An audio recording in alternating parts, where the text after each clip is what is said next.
Dr. Sarnicola for the kind invitation.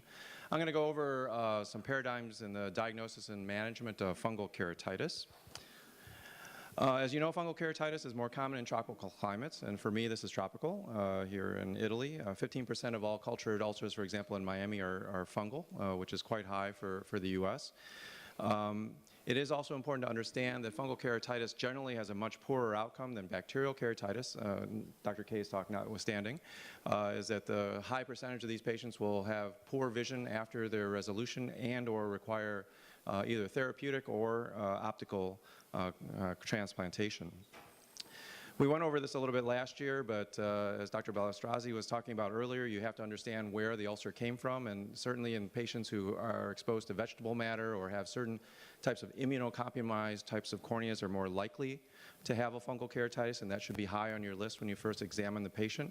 The other thing is that clinical signs are somewhat different from bacterial keratitis, and often the early stages have minimal necrosis, minimal inflammation. The growth pattern is usually branching, showing punctate on-end opacities, and it may be additive to the corneal contour, meaning that the fungus actually adds depth and thickness to the cornea initially. There may also be satellite lesions and a feathery irregular margin. One of the things you should be aware of, these patients can have a severely elevated intraocular pressure, which may actually steal sight by optic nerve damage while you're treating the fungal keratitis, and should be tracked somewhat regularly. In the clinical course, if at some point the patient forms a hypopion, you should be concerned about the possibility of fungal elements penetrating into the anterior chamber as an indication of increasing inflammation. And then any pigmentation in an ulcer should suggest the possibility of a fungal keratitis, because many pigmented fungi will cause pigmentation. The vast majority, however, will appear white like other fungal keratitises. And also, as mentioned earlier, confocal microscopy can also be very beneficial early in the diagnosis of fungal keratitis, and should be taken advantage of if it's available near your facility. One of the things you'll find with scrapings is also that these hyphae are very stiff, and so when you go across the fungal bed, it'll feel kind of rough like sandpaper. It's not a 100% diagnostic modality, but it's something that can help you think about fungal keratitis when you first see a patient. One of the dogma that we had when I was a resident was that fungal antimicrobial susceptibility testing was worthless. They've gotten much better over the years as they continue to get feedback in terms of what antifungals are or what fungus are affected by which antifungals.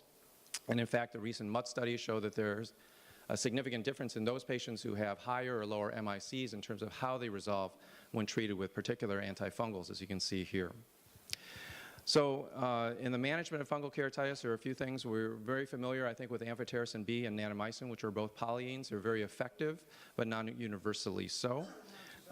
One of the things that you would want to look at are some of the new antifungal drugs. They're in fashion, things like voriconazole, posaconazole, and some of the echinocandins. Voriconazole has a lot of experience with fungal endophthalmitis, and so this was an initial candidate for use in the eye.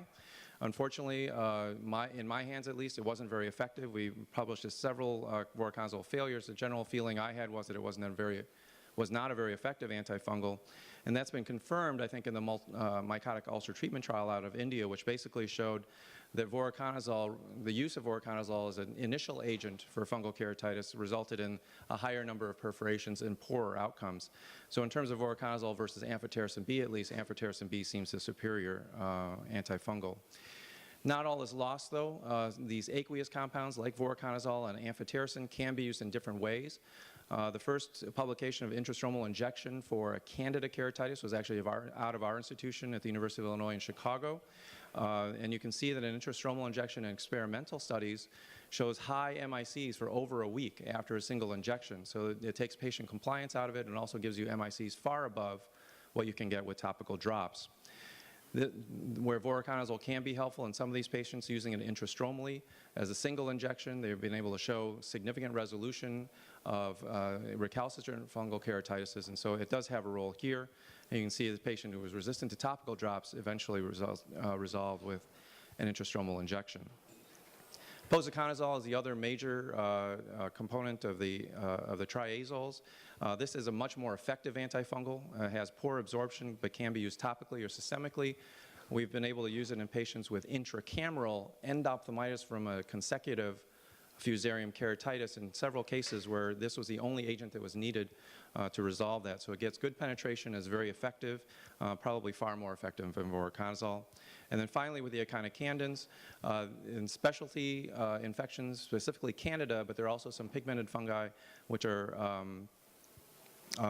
sensitive to echinocandins. This is a patient who received caspofungin after finding that the MICs were best for that particular organism, and actually this patient had failed numerous voriconazole injections intrastromally and actually resolved with topical caspofungin within about a week after its initiation. You can see how it flattened out very nicely.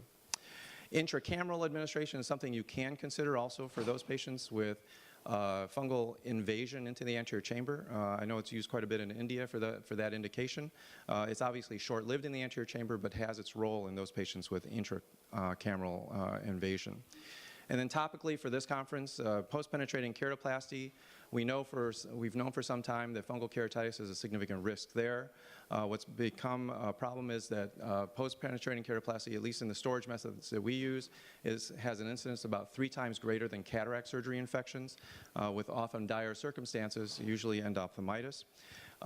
This has been more of an issue in the US because of Candida interface keratitis from DSEC, which we're basically showing that these are late onset infections that often require further surgical intervention.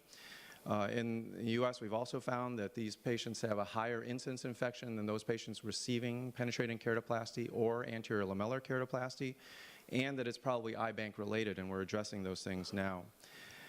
Moving on to DMEC, I guess the question is there a possibility of infection with DMEC? There's certainly no stroma that's transplanted, and in reviewing the EBA adverse events record, we found that there are about a total of 10 infections reported since 2013. 8 of those were endophthalmitis, but 2 were keratitis, and again, these appear to be sourced from the original transplant tissue. So what are your options once you have an infection, either from a penetrating keratoplasty or, God forbid, an endothelial keratoplasty? Massimo Busin here in India, or in Italy, has really published a nice series showing that penetrating keratoplasty over this to contain the infection is very effective. These patients were all cured and had reasonably good vision in many cases, but of course you don't want to exchange an endothelial keratoplasty for a penetrating keratoplasty if at all possible, but this is a way of saving the eye and saving vision. We've reported a couple of cases of DSEC infections with intrastromal antifungal injections where we were able to save the transplant and not require further transplantation with resolution of the organism with some detachment of the graft initially, but these patients all resolved very nicely. And if you do have a DMEC infection, which does occur, this is a patient that was contributed to me by Parag Majmudar, you can see that 1 month the patient was asymptomatic and came in with an interface opacity that's demonstrated very nicely on his OCT here. The donor rim was positive for Candida glabrata. The mate was also used for DSEC, but there was no infection related to that. The patient was started on oral voriconazole and sent to us the next day.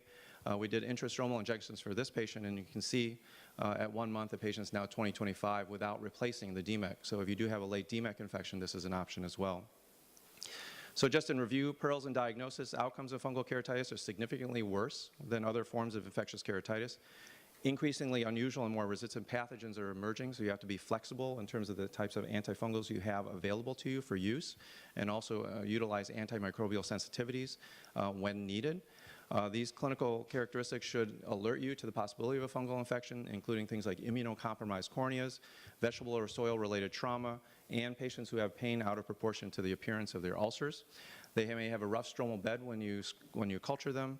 Beware of the possibility of elevated intraocular pressures. These patients can often have rapid intraocular penetration of their disease, so be aware of any new hypopians that develop during the time of your treatment. The nice thing is that we do have new antifungals that allow new routes of administration to improve delivery of the drug to the infection, systemic, topical, intrastromal, and intracameral. And you should make every effort to isolate and test fungal pathogens at first presentation, including molecular diagnosis and antimicrobial sensitivity testing. Remember, there is no universally effective antifungal. Although voriconazole is effective, it's probably not as effective as most of the other agents that we have available to us. Don't forget the old drugs like amphotericin B and natamycin, which still are very effective at for most fungal keratitides. Thank you very much for your attention.